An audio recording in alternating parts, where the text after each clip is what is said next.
अब जब हम मार्च में हैं तो वेदर अलर्ट जो जारी किए जा रहे हैं वो ठंड को लेके अभी भी वेदर अलर्ट जारी हो रहे हैं। तो आखिर पूरा मसला क्या है? और अब जब होली नज़दीक है और मार्च का ये महीना है, तो मौसम कैसा रहेगा?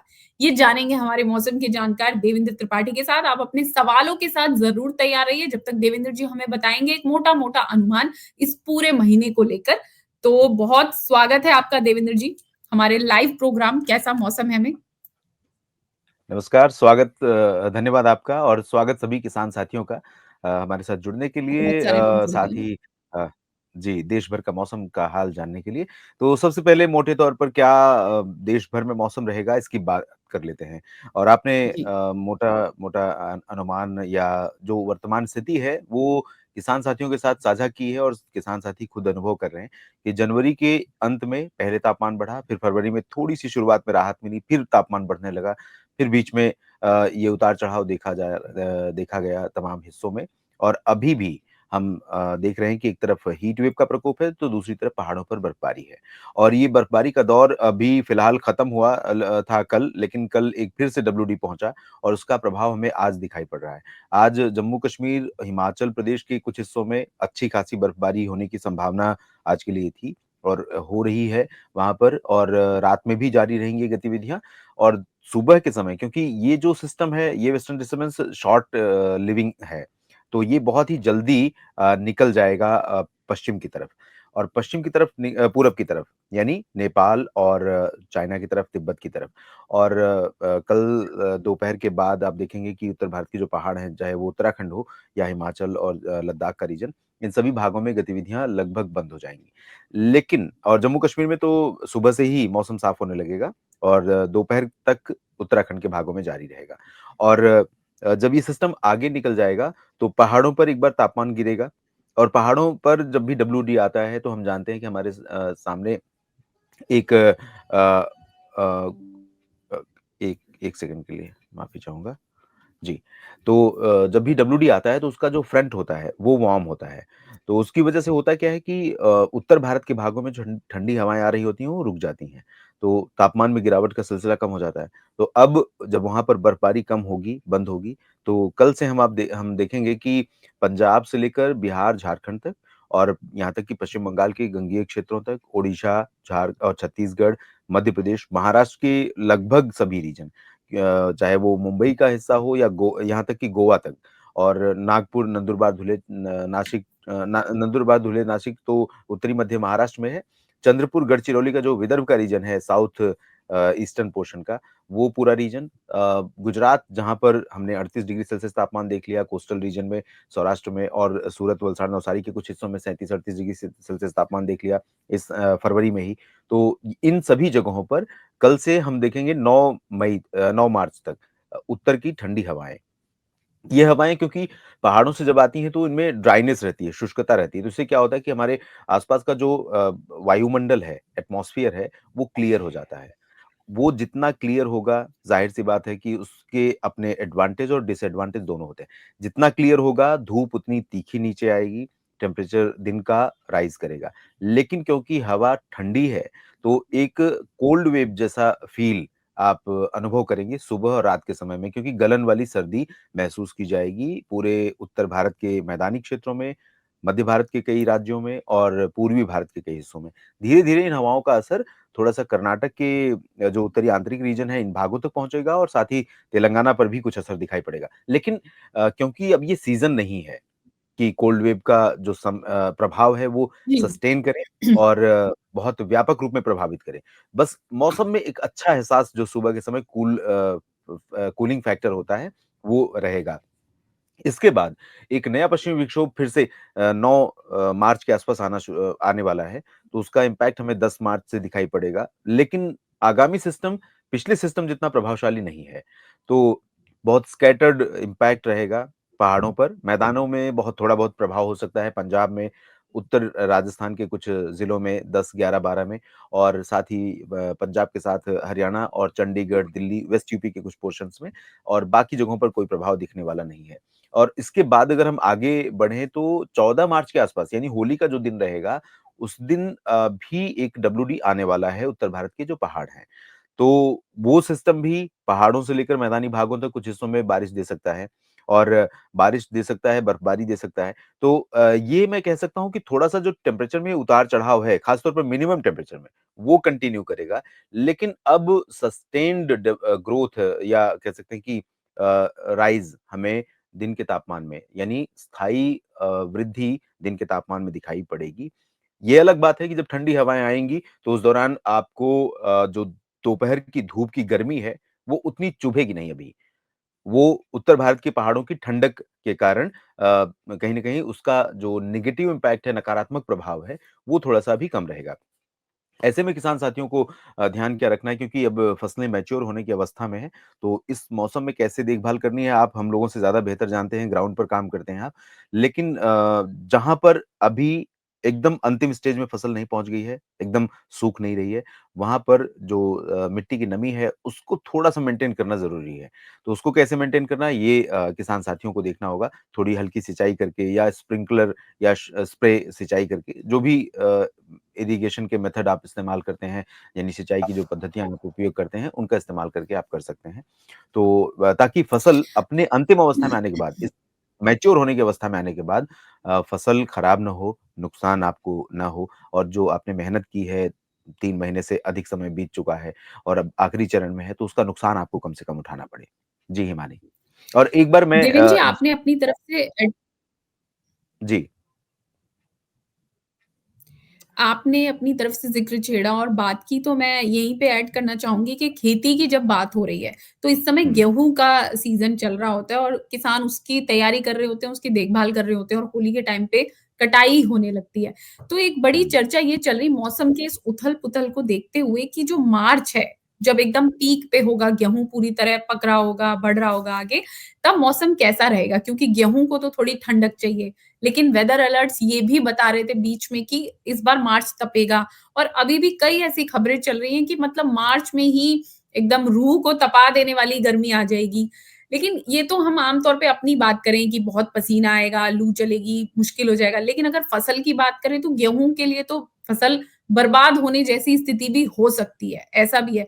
तो मोटा-मोटा मार्च का जो आपने होली तक अभी बताया लेकिन ये हुँ। फसल के लिहाज से किस तरह का टेम्परेचर रहने वाला है मार्च में? अगर हम मोटे तौर पे फसल को देखते हुए बात करें तो। क्योंकि थोड़ी गर्मी, थोड़ी-सी शीतलहर, सुबह-शाम की ठंड, ये आम इंसान तो किसी तरह मैनेज करेगा, लेकिन फसल तो फसल है, उसे तो जो टेम्परेचर चाहिए ग्रो करने के लिए, वो चाहिए। तो उस हिसाब से मार्च में क्या रहने वाला है?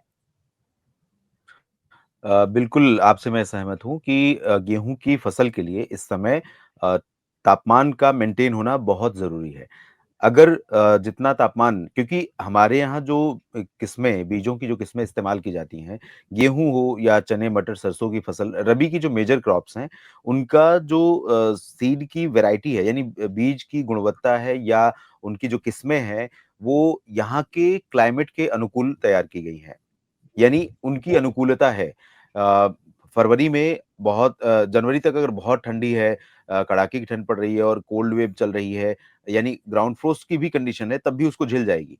और अगर जनवरी में ही लास्ट में आकर जहाँ पर 10 डिग्री सेल्सियस तापमान होना चाहिए, वहाँ अगर 15 हो जाए दिन सुबह का, दिन का तापमान जहाँ पर 18-19 होना चाहिए, वहाँ 25 पहुँच जाए, तो ये गेहूँ के लिए नुकसान का कारण। होता क्या है कि इस जब जनवरी के एंड से लेकर फरवरी पूरा महीना, मार्च का मिड तक जो नॉर्मल रूटीन है क्रॉप की अगर यानी बहुत पहले नहीं बोई है आपने और बहुत देर से नहीं बोई है, सामान्य समय में आपने बुआई की है, तो इस समय वो ग्रेन फिलिंग स्टेज में होती है, उसमें दाने भर रहे होते हैं।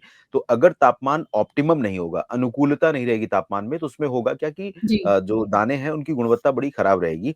वो दाने पतले होंगे, सुसके जी, हुए होंगे, तो उसकी उसकी कीमत बाज़ारों में किसानों को कम मिलेगी। तो आपने ये तो रही बात फसलों की स्थिति की। तापमान की बात आपने जो की, तो देखिए तापमान इस बार अलर्ट है। मैं आपसे चाहूँगा कि एक मैप आपको आप दिखाइए जो जी, जी। किसान साथियों जी, को बिल्कुल। फरवरी, मार्च, अप्रैल में एक आइडिया देगा कि किस तरह का प्रोजेक्शन है इस बार हमें किस तरह का तापमान देखने को मिल सकता है। तो स्थिति ये है जी, कि अबव एवरेज टेम्परेचर रहने वाला है। औसत से ज़्यादा तापमान रहने वाला है, जिसके लिए हमारी किस्में तैयार नहीं हैं। जिसके साथ तारतम्यता बिठाने के लिए। तो इसमें आप देख सकते हैं, ये जितना पीला रंग देख रहे हैं ऊपर की तरफ, ये महाराष्ट्र का रीजन है। महाराष्ट्र के साथ-साथ तेलंगाना के कुछ हिस्से हैं। छत्तीसगढ़ में और ओडिशा के कुछ पोर्शन्स में जो लाल रंग देख रहे हैं आप, ये अबव नॉर्मल कम से कम 5-6 डिग्री सेल्सियस अबव नॉर्मल रहेगा। पूर्वी राजस्थान का कुछ हिस्सा है, आप देख सकते हैं, इसमें भरतपुर है और टोंक है, सवाई माधोपुर है। अ, उत्तर प्रदेश में आगरा, मथुरा से लेकर झांसी, ललितपुर का रीजन है। पूर्वी उत्तर प्रदेश का कुछ हिस्सा है जिसमें ऑरेंज कलर देख रहे हैं आप, जिसमें वाराणसी, जौनपुर, प्रतापगढ़ और यहाँ तक कि सुल्तानपुर, अमेठी तक का रीजन, गोरखपुर, देवरिया। बिहार की बात अगर करें तो यहाँ बिहार में पटना और सिवान, नीचे बक्सर, कैमूर, गया से पूरा भागलपुर तक का जो रीजन है, entire reason above normal temperature experience करेगा, यानी सामान्य से ज़्यादा तापमान एक्सपीरियंस करेगा। फरवरी में हमने देखा ही, मार्च और अप्रैल में भी इसी तरह की संभावना या आशंका है। और गंगेय पश्चिम बंगाल में भी जो पीला रंग है, ऑरेंज रंग है, ये दोनों सामान्य से ऊपर तापमान को ही दर्शा रहे हैं। सामान्य या सामान्य से कम तापमान, ये वाला रीजन दिख रहा है। यहाँ पर कर्नाटक दिख रहा है और तेलंगाना के कुछ पोर्शन दिख रहे हैं, आंध्र प्रदेश का रायलसीमा, तमिलनाडु, केरल और लक्षद्वीप, पुदुचेरी दिख रहे हैं। लेकिन इसके ऊपर के जितने हिस्से हैं, including coastal portion of Gujarat, पूरा राजस्थान, पंजाब, हरियाणा, वेस्ट यूपी, इन सभी जगहों पर, यहाँ तक कि जम्मू कश्मीर से लेकर उत्तराखंड तक का जो रीजन है, इन सभी भागों में आप देख रहे हैं कि अबव नॉर्मल टेम्परेचर हमें दिखाई पड़ रहा है। तो ये कंडीशन कहीं न कहीं एक चुनौती है अभी फसलों की इस अवस्था के लिए, और फसलों में अगर दानों की गुणवत्ता खराब रहती है, तो निश्चित तौर पर किसान साथियों का बहुत नुकसान होगा, बहुत लॉस होगा, क्योंकि यील्ड कम हो जाएगी। यानी अगर हम पर एकड़ या हेक्टेयर की बात करें, तो उसमें जो उपज होती है वो मात्रा कम रहेगी, मात्रा कम होना वो अपने आप में नुकसान है, और जो मात्रा होगी भी, उसकी जो गुणवत्ता रहेगी, उसके रेट आपको कम मिलेंगे। तो ये एक कह सकते हैं कि प्रकृति की तरफ से चैलेंज है किसान साथियों के लिए। जी।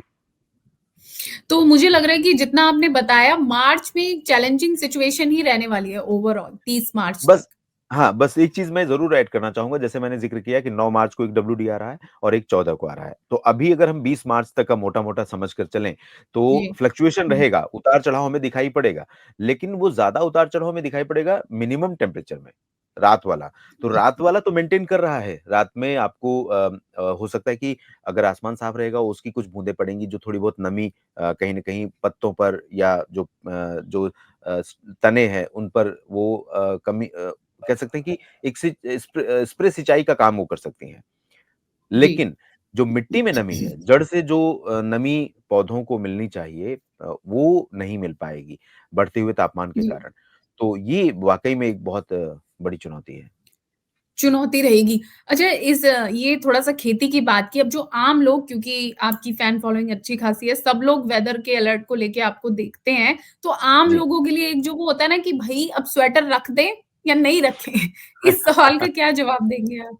क्योंकि होली आ रही है, जी। लोगों को अब थोड़ा-सा लगता है मार्च के मौसम में, महीने में कि ठीक है, अब थोड़े से रंग-बिरंगे कपड़े पहने जाएँ, कॉटन की साड़ियाँ, हाँ। कॉटन के सूट, शर्ट्स निकलें। तो वो स्थिति क्या रहने वाली है? कपड़े गरम रखने चाहिए या अभी भी सँभल के रहना चाहिए?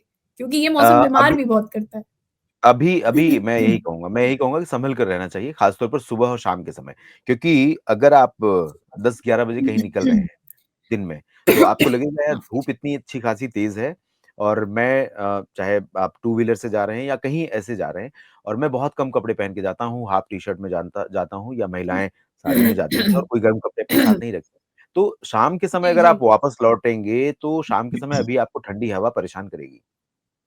तो ठंडी परेशान करेगी और मतलब उससे बच के रहना बहुत ज़रूरी है। बहुत ज़रूरी है। और हिमानी, मैं आपको बताऊँ कि अगर आप दिल्ली का इस समय का तापमान देखें, तो दिल्ली में आज जो तापमान रिकॉर्ड किया गया 9 डिग्री सेल्सियस था, मिनिमम। और अ, मिनिमम।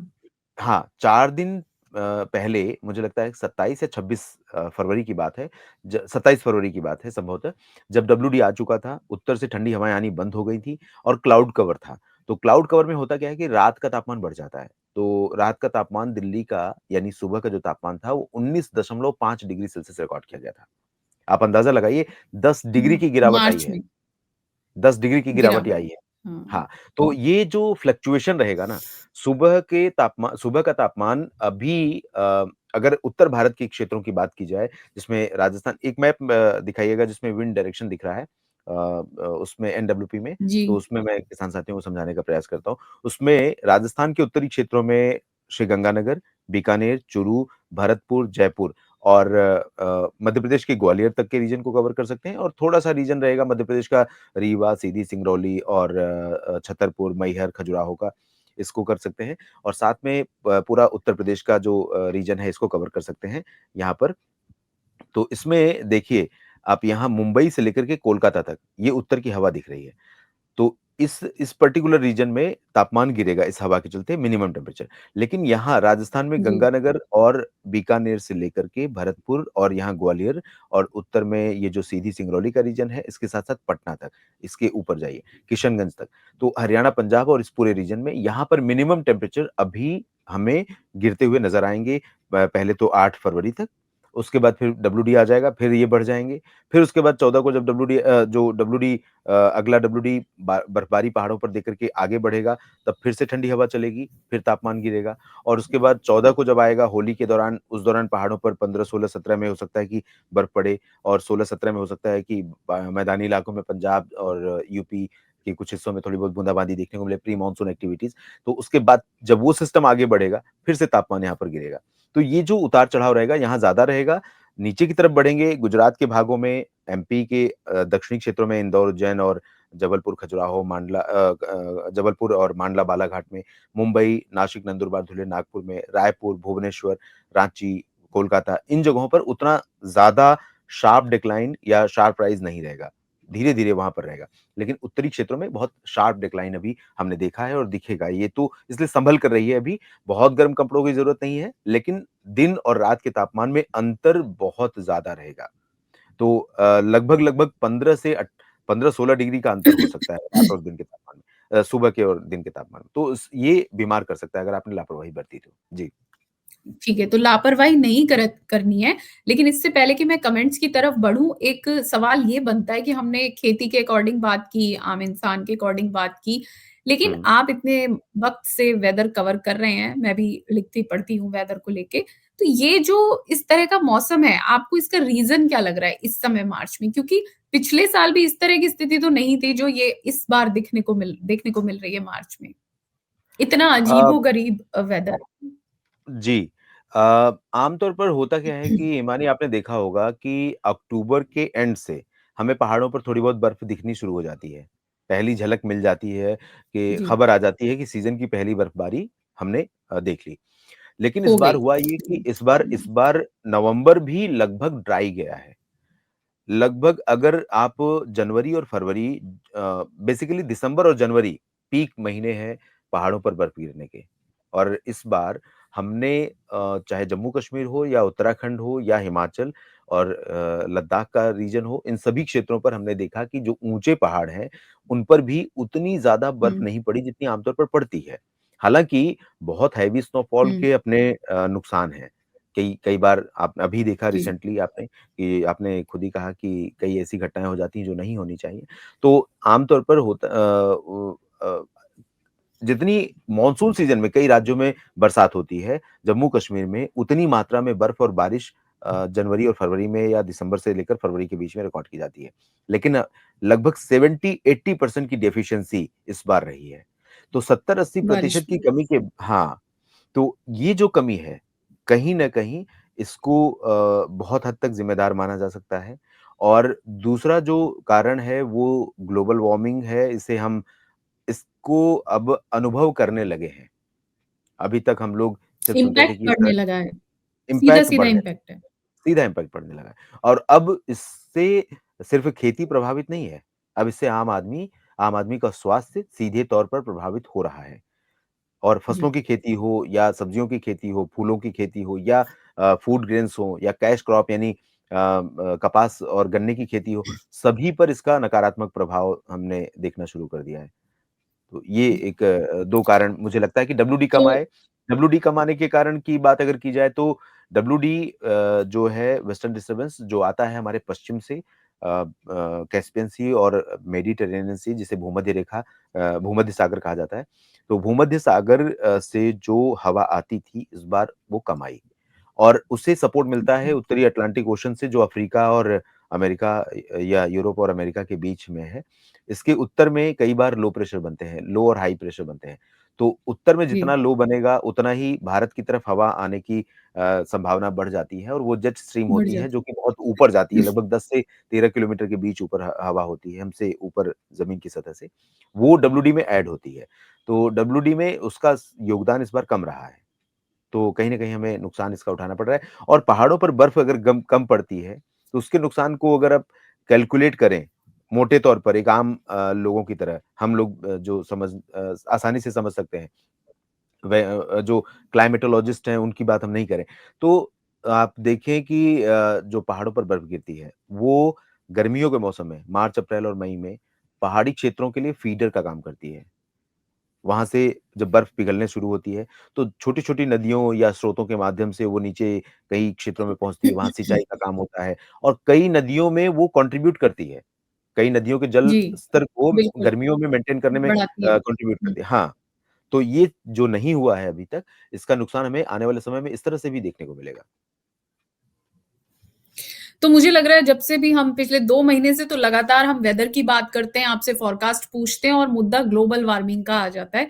तो हुँ, वही है पिछली बार भी हमने बात किया था, आपने पूछा था कि कैसे आप कम कर सकती हैं और हम कैसे लोगों को बता सकते हैं। तो एक बार फिर हुँ, दोहराना चाहिए मुझे लगता है कि हम बार-बार बात कर रहे हैं वेदर को लेके और वेदर इफ़ेक्ट हो रहा है, एब्नॉर्मल हो रहा है वेदर। जैसा हम एक्सपेक्ट करते आए हैं इतने सालों से वैसा नहीं हो रहा और जो एब्नॉर्मैलिटी आ रही है वो हमारे जीवन को प्रभावित कर रही है, फसलों को प्रभावित कर रही है।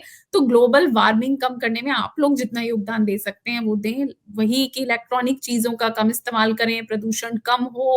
अब गर्मी आ रही है तो हर कमरे में एसी लगा के आप वो ठंडक ना पाना चाहें क्योंकि उससे जो हमारा ये वायुमंडल है, जो हमारी पृथ्वी है वो तप रही है और उसका तपना यानी हमारा तपना जीवन में। तो जी, ये जी। कुछ चीज़ें बिल्कुल, हैं जो हमें ध्यान रखनी चाहिए। बहुत सारे बिल्कुल, लोग हमारे आपने साथ जुड़ गए हैं। जी, इसमें हुँ, एक एक लाइन मैं और ऐड करना चाहूँगा कि जी। देखिए किसान साथी वृक्षारोपण तो करते ही हैं। उन वृक्षों को जी, मेंटेन बिल्कुल, करने के हाँ। लिए उनसे कहना मतलब कि मुझे लगता है कि ये बहुत मेरी छोटी बात हो नासमझी जाएगी। बहुत छोटी बात हो जाएगी।